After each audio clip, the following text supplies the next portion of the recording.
Hi guys, Thomas Guilt here, doing another base scout and attack analysis. This time we're going to do an analysis of Tiger's attack on this base here. He did a GoWiPe attack. He asked me to give him some advice on how he can improve his GoWiPe attacks. He's new to them. And so I wanted to talk a little bit about GoWiPe in general, and then we'll go right into his actual attack. The first thing I wanted to discuss is the base selection. This was a good base to choose for GoWiPe or GoWiWi. But what makes it a good base for that? Well, there's a few things to consider, and each base is going to be different, but as a general rule of thumb, the best bases to use GoWiPe or GoWiWi against are bases that have large compartments or very few compartments. Now, generally, bases that have very few compartments will also have large compartments.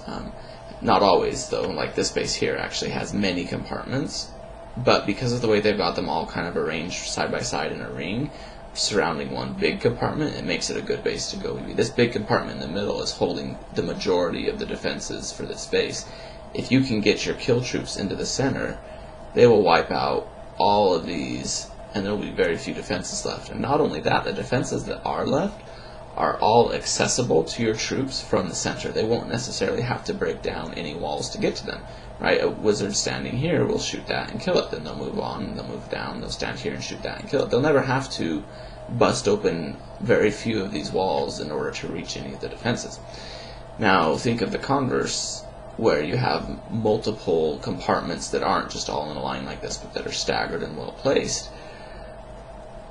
The troops, even once they get into the center and kill, the main central defenses, the heroes and the town hall and stuff, which are usually kept in the center, there's still going to be quite a few defenses left on the other side of the base that they haven't reached. Not only are there going to be more defenses they haven't reached, but they're going to have to bust through multiple walls in order to get to them. And because you've already more than likely used all of your wall breakers just to get into the core, you're not going to be able to help them out with wall breakers. And what ends up happening is a lot of the GoWiWi or GoWiPe attacks just run out of time before they can finish killing all of the defenses in those compartmentalized bases, because they're just spending so much time bashing through walls all the while getting shot. So, bottom line, if you can find a base like this that has a giant central compartment, or for example, a base that just has very few compartments. I was looking at one earlier, I think it was like this one here. This is pretty low. You could probably attack this with something else, but look at this, it's only got 5 compartments. This would be easily crushed by a GoWiPe. Even from a town hall, 8 who only has 200 troop capacity could still GoWiPe this and totally destroy it. They've got 5 compartments. Once you get your troops into here, some would go this way, some would go this way, get another wall breaker into the middle, boom, this base is gone. So compare that, say for example, to, let's see, this base here with multiple well-placed compartments. Even you'd have to use wall breaker, wall breaker, wall breaker, wall breaker, wall breaker. So 5 sets of 2 just to get into the core. Now you've got your troops into the core. They kill all of this, but now they've got to get their way out. They're going to have to bust through this wall. Now they'll be able to kill these without busting through the wall, but they'll still be being shot by these from the other side. And so they'll have to bust through this wall to get into here, to kill that one, kill that one. Now they'll come back and try to bust through this wall to get into here. All the while, these outer defenses are shooting down on them. Even if the outer defenses don't kill them, you've run out of time by the time you get there.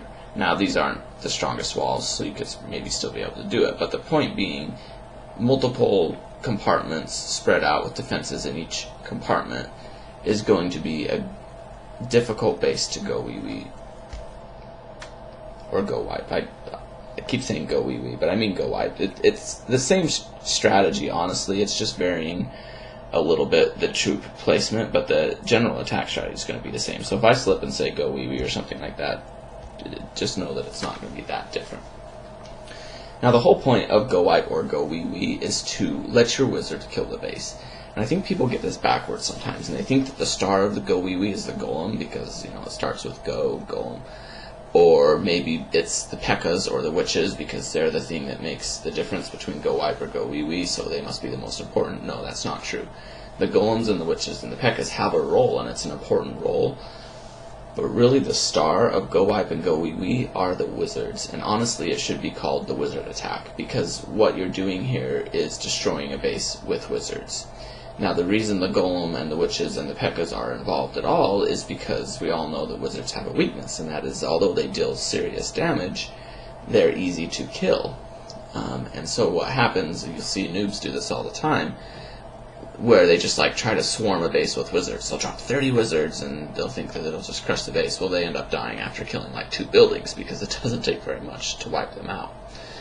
So how do you use them if they're so easy to kill? Well, a lot of people just stop using them because they're just like, well, these die too easy, they suck. Well, they don't suck, you just have to protect them. So how do we protect them? We give them a meat shield.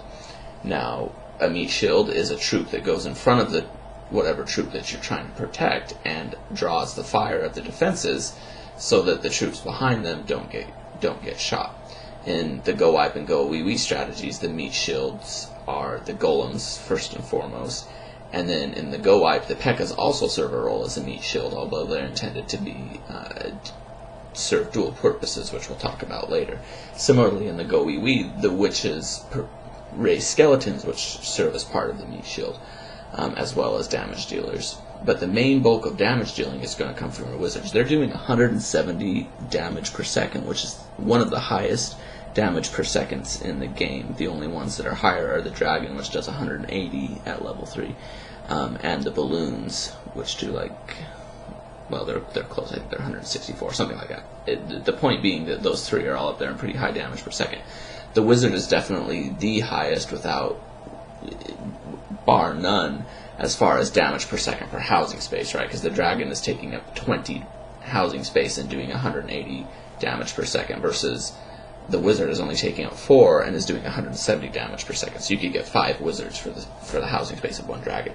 That's enough damage per second to flatten a base as long as you can keep them alive. Now, how are we going to keep them alive? Is we have to keep those golems in front of the wizards. We want all of the defenses to be within range of the golems. That way they'll fire on the golems. And then we want the wizards to follow behind the golems as much as possible. So there's a couple ways that GoWiPe or GoWiWi can go wrong. One of them is if the golems and the wizards go different directions, right? If you put golems here and attack in, and then you drop a big group of wizards all in one splotch, and they go attack here, attack here, attack here, and they start working their way around the base, you will lose that raid. Because the golems are going to just sit here, and they're going to attack that wall, and attack that wall, and attack that wall, and attack that wall, and they'll never move. They don't do any damage. I mean, they do some damage, but practically no damage. So they're going to sit there the entire raid and attack these walls while your wizards come around the way. Well, what happens when your wizard get over here? This golem is not in range of this archer tower, so this archer tower is going to start shooting. As soon as they get within range of this cannon's going to start shooting. As soon as they get in range of this expo is going to start shooting. Pretty soon you're not going to have any wizards left and the raid will be over. So that's one of the things to keep in mind. We've got to keep our wizards going in the same direction as our golems. The second thing is if the wizards and if the golems are spaced out in such a way that there's a gap in the defenses. So for example, if a golem is placed here and then you try to place, actually that's not let me think of a better example. I'm trying to see where these are. Okay, yeah, let's do that. So a golem is here, and then you put your other golem here. Now, I know that's kind of weird. Why would you do that? But it happens, trust me. He's going to come in here and start trying to attack this. He's going to come in here and try to start attack this, and then you put your row of wizards like that, and you're thinking, okay, great, I'm golden. Well, the problem is this cannon right here can't reach that golem or this golem, so he's not going to lock onto either one of them. And as soon as these wizards get up here to attack these and get in this cannon's range, he's going to start attacking the wizards. They're the only ones in his range. You're going to lose a lot of wizards here in the middle. And even the ones that are kind of behind this golem, eventually they're going to start working their way up to these, and they're going to get in the range of the cannon. And this one cannon all by himself is going to take out a lot of your wizards just because you spread your golems too far apart. So the first thing we talked about was wizards and golems going different ways from each other. That's a problem. The second thing is the spread of the golems being such that not all of the cannon, or not all of the defenses are attacking him. So if you're coming from this side and you put a golem here and a golem here, he is in range of this archer tower, he's in range of this. Once he gets to the wall, he's in range of this. And this one is going to be attacking. Oops, I moved the thing. Sorry. This one is going to be attacking this one, and this one is going to be attacking this one. All of these defenses on this side are going to be locked onto your 2 golems. So what does that mean? That means if you put a wizard here, this building is not going to attack him because he's attacking the golem. You put a wizard here, this building, and this building, well, first of all, they can't reach him. But even if they could reach him, they weren't going to attack him because they're attacking the golem. So that's the reason that you want to place the golems first and spread them out in such a way so that when you put your line of wizards, they're all safe and none of them are going to die. Okay. Now, what we're going to see in Tiger's replay is that he actually does the opposite. He places his wizards first, they all die, and then he places his golems. Now he puts the golems in a decent location, but it almost doesn't matter because most of his wizards are dead by that point. Remember, the whole point of the golems is just to keep the wizards alive. They're not there to do any killing. They're not the star of the show. And so waiting for the wizards to die and then placing the golems is the opposite of what you want to do. Next time, golems first. Let the buildings lock onto the golems. Once the buildings have locked onto the golems, now the wizards can come in. Now I think that what Tiger was thinking is that some of these buildings are out of the range of both, and he was hoping that a wizard could kill a building before they're under fire. And that's true for some of them, but the problem is that he also places wizards on buildings that aren't out of range of the defenses, and they start getting fired on. And then not only that, once the wizard that is out of range finishes killing their building, they start going to the building that is in range, and then they start getting killed. So golem first every time, after you've killed the CC troops, of course. I didn't talk about that, but that's a given. If you can, please kill the CC troops first. It's much better that way. Especially with GoWiPe. With GoWiPe, sometimes you can get away with not killing them because the witches can help kill them. GoWiPe, that's not the case. P.E.K.K.A.s cannot kill CC troops. If I see another person try to kill CC troops with a P.E.K.K.A., I'll go crazy. P.E.K.K.A.s are the worst at killing CC troops. The reason why is P.E.K.K.A.s take forever to do each attack. Now, each time they attack, they're doing like 700 damage. But that doesn't matter if you're trying to kill, 20 archers. Archer only takes 40 damage to kill. All that extra 700 that you're doing is totally wasted, and then you stand there for 5 seconds before you do the next attack. P.E.K.K.A.s just get owned by CC troops. Do not ignore the CC troops if you're doing GoWiPe. Kill them. Okay, so the second piece of advice I wanted to give about using GoWiPe is to bring in enough wall breakers and bring a little bit more even than you think you'll need. It seems like people are so apprehensive about using wall breakers, but if you're going to do GoWiPe, you've got to bring them in. I mean, you've got to get your troops into the core and into the core quickly. And so calculate how many you're going to need to get into the core. Maybe bring 1 or 2 extra if you can, because you're going to lose 1 or 2. Maybe there's some bombs right here and you lose a set, or maybe one of your wall breakers gets a little bit ahead of your golems and it gets targeted by a cannon and gets killed. You don't want your golems sitting there pounding on walls to no avail. Now eventually they'll get through, but the quicker you can get them into the core, the better. At the very beginning of the battle is when all of the enemy's defenses are up and firing, and you're going to be taking a lot of damage. You'll be surprised how quickly your golems get down into the red. These are massive troops that have thousands and thousands of hit points, and yet it seems like within the first 20 seconds they're down in the red. Why is that? Well, it's because all of the enemy's defenses are firing on them. If you can get all of your troops up and going and killing and into the center relatively quickly, things are going to start to ease out, because by the time you get to here and you've taken out a good chunk of their initial point defenses and you're in engaging the next layer, your golems are going to start losing their life much slower. And so one of the things you'll see in successful GoWiPe and GoWiPe battles is they get right in there. Ones where they drag out and the golems just sit there on the walls and the person is, oh, maybe I'll drop a wizard down. Well, maybe I'll drop another one. By the time they get their whole force aligned and ready to go, their golems are already dead. So you do want to be on the ball. Golems down, wizards down, wall breakers in, and then wall breakers in. Now, from other videos, you'll know I'm not a fan of just dropping them, like holding down on the screen and dropping them all at once. I don't think it ever goes well. although there are, if that's the easiest for you because it's just too hard to try to remember to do all these different multiple things going on at once, okay, I understand, but my advice is to not do that. So you're going to need at least one set to get into here, at least one set to get into here, and if you aim it correctly, you should be able to bust into both at the same time. Once these are opened up, your next set could come right here and could go right into the center there. I wouldn't drop it on this side because then he's going to go for this, because this is going to be the closest building from right here. But if you come down this way far enough, this building is going to be closer than that building. So that's going to be at least 2, 4, 6 to get in, and then so I would bring 8 if it was me, just in case one didn't die, or in case something happened like the 2 ended up going over to that side one like we didn't want them to. Always bring a little bit extra. It's never going to hurt you to have, well, I mean, I guess I shouldn't say that. It can hurt you to have too many if you brought like way too many, but bringing 1 or 2 more than you know you're going to need is not going to hurt. Alright, now what about the P.E.K.K.A.s? We haven't talked about the P.E.K.K.A.s yet. What is their role? They serve 2 roles. One is to provide an additional meat shield capability. The golems aren't going to last the whole way through, and so the P.E.K.K.A.s are there to pick up the meat shield responsibilities when the golems drop.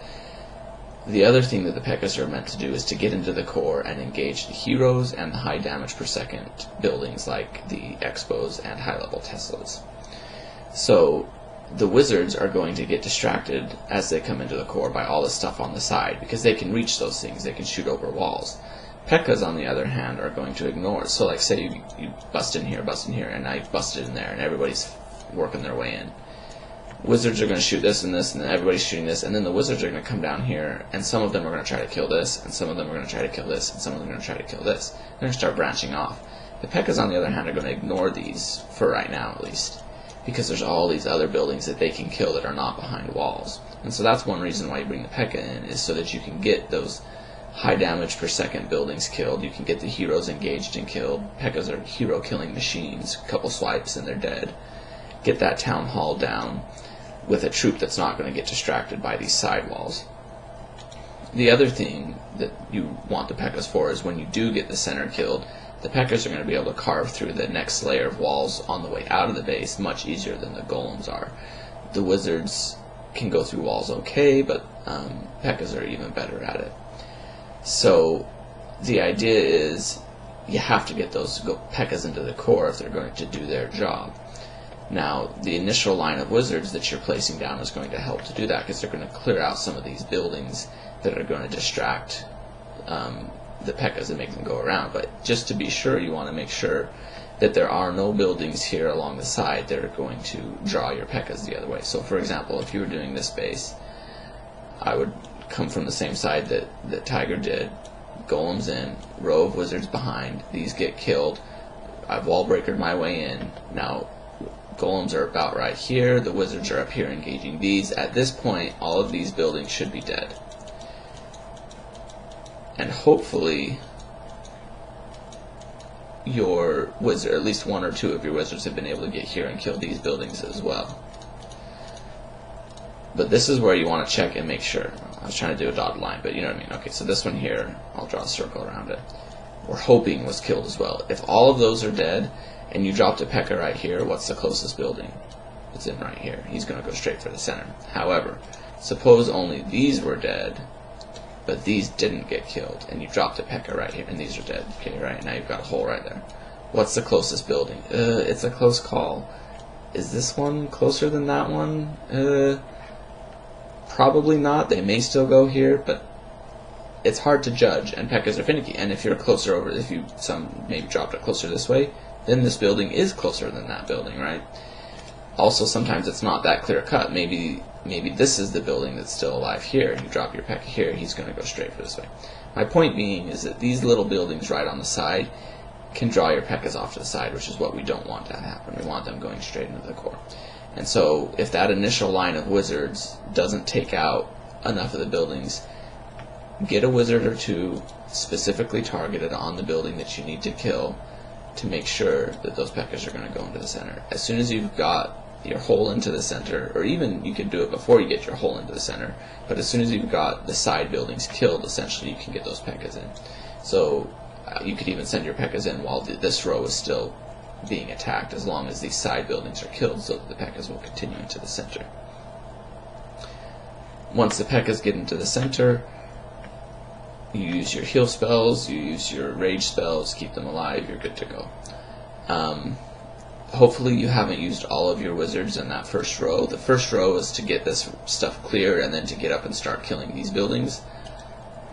But then once the stuff that could suck your wizards around to the side, because some of your wizards are going to start going this way and some are going to start going this way, you're going to want to do the rest of your wizards, except for a few, into the center so that they can get in here and start doing this. So if you have wizards in your CC, place your CC here.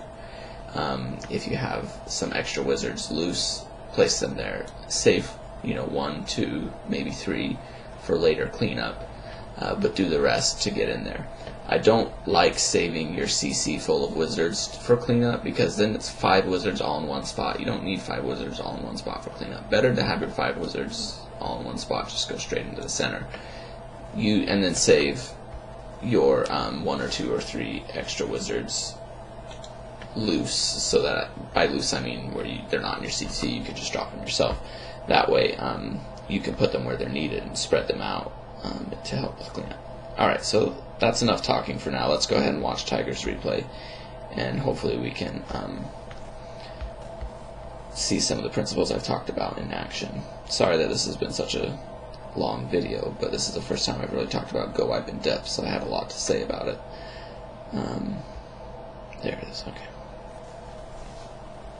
Alright, so you're going to see he does a decent CC lure. You notice this was open. I would have preferred to see him drop at least 1 barbarian there, so that if there's a giant bomb he could clear it. Obviously you're not going to attack from that because it's a trap, and you don't want to attack into a trap, but you can still clear it and get rid of any bombs or spring traps or whatever that are there. He draws them down and does the kill.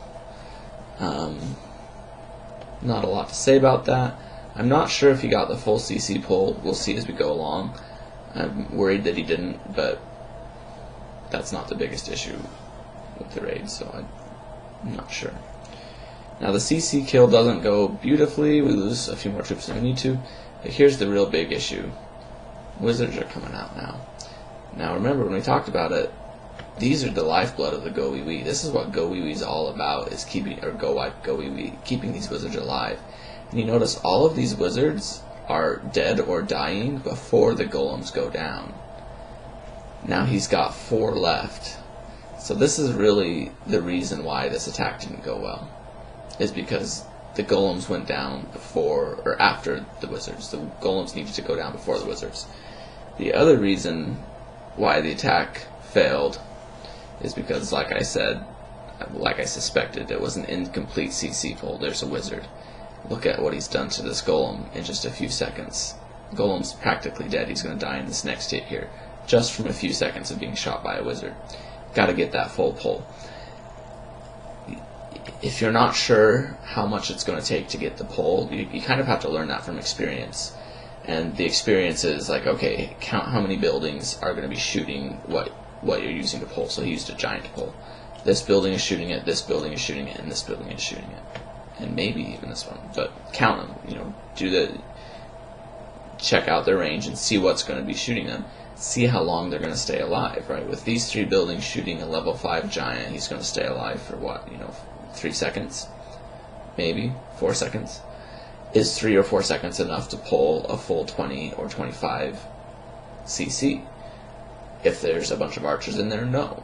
And so in that case you would want to bring 2.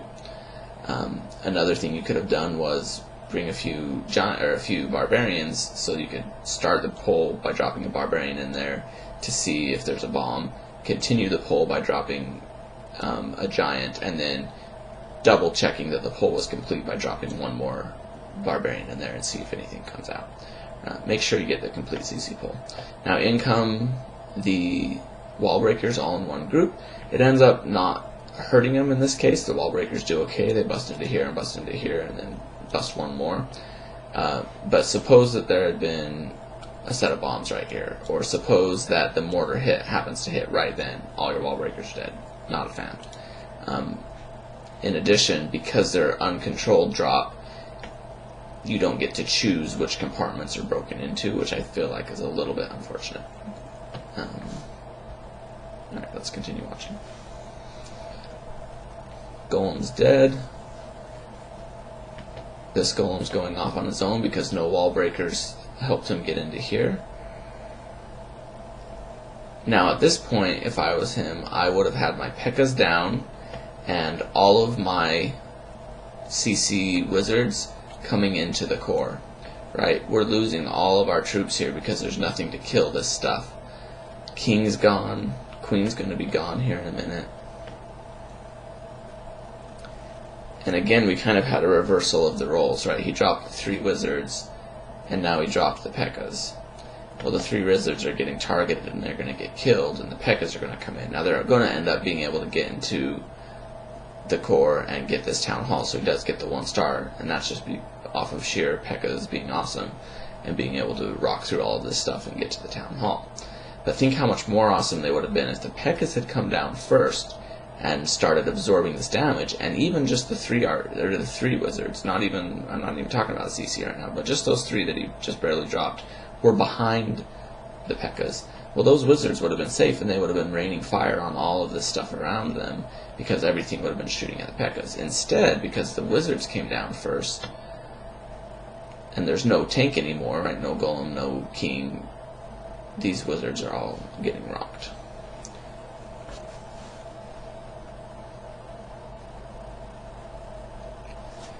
Final golem up here is dead.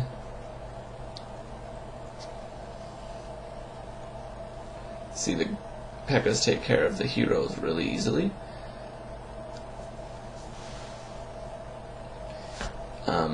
And here was where we put the CC troops of wizards. Notice that just having a bunch of wizards come out never goes well, right? The wizards just die. They need a meat shield. They didn't even kill 1 defensive building before they all died. So you got the 1 star. It was a good learning effort, but what are we going to take away from it? Number 1 rule, keep a meat shield for those wizards. Wizards are your lifeblood for this raid. So initially that means golems go down first before wizards. Okay. Also, you want to make sure that your wizards path in behind your golems.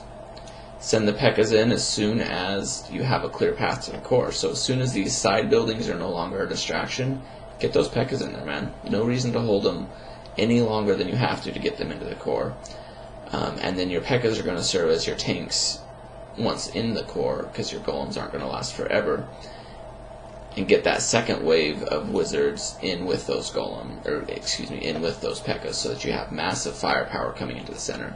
You do want to save a few wizards in your pocket for cleanup later, but it's just those few wizards for cleanup. We're not saving half our force of wizards, because you've got all of your tanks already going to the center, right? You've got your golems going in, you've got your P.E.K.K.A.s going in, you've got your king and queen going in.